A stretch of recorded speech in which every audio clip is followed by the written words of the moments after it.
Hi everyone, and welcome to Travel Therapy Guide's 5-minute or less video tutorials. Today we are going to be talking about some travel tax resources and how do I figure out if I'm traveling legally. The first thing you always want to do is talk with your recruiter and get resources from your recruiter. They get these questions about taxes, about tax homes, about stipends all the time, so they're going to have extra resources and paperwork, and they're going to be able to answer some of your basic questions. Step 2, you can also go to the IRS's website, which is www.irs.com. Step 3, you can also go to a specific PDF.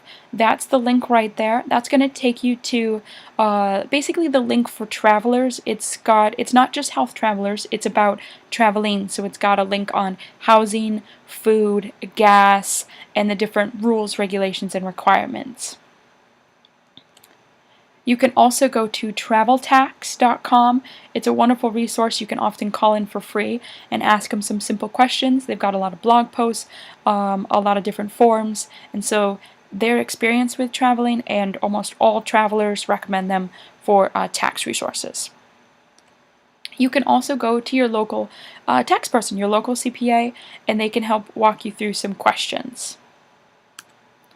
That's it for some tax resources. If you have any more questions, you can go to debtfreept.com or get my complete guide on Amazon.